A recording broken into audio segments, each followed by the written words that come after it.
go ahead and get your host up here. This guy is amazing. He's been with us since the beginning of the Friday mic. So it's really exciting to have him hosting tonight. Guys, please put your hands together for the very funny Jason Burns. Fuck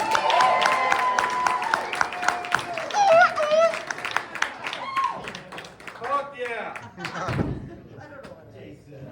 Put your hands together one more time. What the hell? Oh, hell no, you got me fucked up. So anyway, my name is Jason Burns. I'm your local neighborhood weight supremacist. Weight power. I got to sit down because I'm 300 pounds. As you can see, I like to make up words, and I like to talk about words. Words are what make up our language, and whoever made up the English language was either a fucking idiot or an evil genius, in my opinion. And we're going to dive into that a little bit. So I was thinking the other day, and we got to thinking about like ladybugs, for example. Like, first of all, they're beetles, right? And all ladybugs ain't ladies. Like, some of them are whores, right?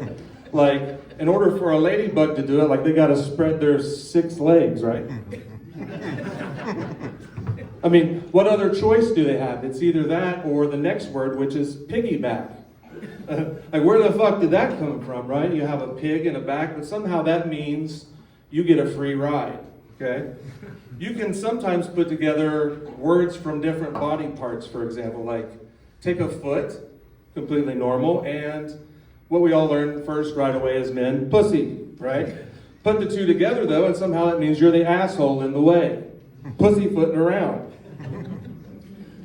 I think if we also take a hard look at some different phrases, for example, sometimes we don't have context to situations. And so if I say something, for example, like, I'm going to whack off a big hunk, you don't know if I'm talking about 3 guys at the gym or a piece of cheesecake in my fridge.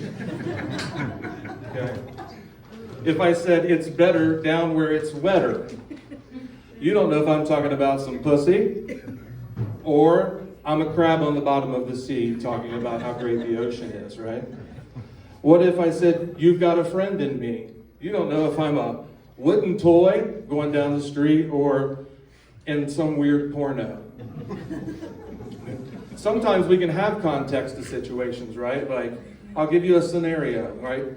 We have a gay bar and an auto mechanics shop, okay? You can say the same thing, but in those 2 different places, it can mean 2 totally different things. Like, how much would you charge to grease my rear end? Same scenario, same 2 different places. Tranny's going out in my car. Definitely means 2 different things, right? What if you were just in that gay bar, okay? And you walked up to the bar and there was a guy that looked like he was getting ready to get up and you're like, excuse me, sir, can I push in your stool? He's going to scratch his head a little bit, right? So I think it's interesting to think about context. We'll get back to it momentarily. Let me tell you about something else I saw the other day. Do you know they have butt plugs that whistle? I was fascinated. I'm going to tell you why. And I was talking to a friend about it. I got to thinking, I'm like, that's kind of funny because when you whistle, you make a face like a butthole. And then I thought, well, context is everything because you could be, say, for example, getting a blowjob. I'll demonstrate. And you could look down at your girl and be like, make your face look like a butthole, I'm going to fuck it. She's going to be like, what the fuck? However, if you come at her like a 20s gangster, like, listen here, you see?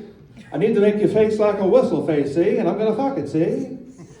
She might go, that's a little weird, okay. Right? Context is everything.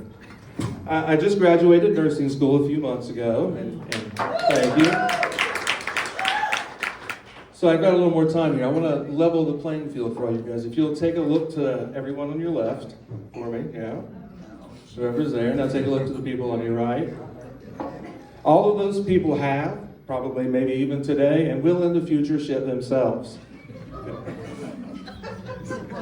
Trust me. okay? In life, there are different periods in your where you can basically shit farther than you can come. I mean, it happens. When you're first born and then later in life, it happens, right? So, I'm going to leave you with a new word today. We started with white supremacists. I'm going to leave you with a new word, okay? And then we're going to bring up some of the area's best comedians, right? Put your hands together for these guys. So the new word for today, okay? And this happens to us all. So the overtaking of a government by a hostile group is called a coup d'etat, right? Have we all heard of that before? It's a French word. Sometimes in life we pass gas and we get a little more than we bargained for, okay? I can tell by the laughter in the room that's happened to more than one of us. Thanks. And at that point, we have a violent takeover of a human being by a butthole, okay? That is called a coup d'etat. It's much more dignified when that happens because you're going to have that same look, kind of like the butthole look, when it happens. And you know you're going home early from work that day, and you're going to have to tell your boss, either I shit myself, doesn't sound that great, or I just had a coup d'etat. Gotta go. So I'll leave you with that. If you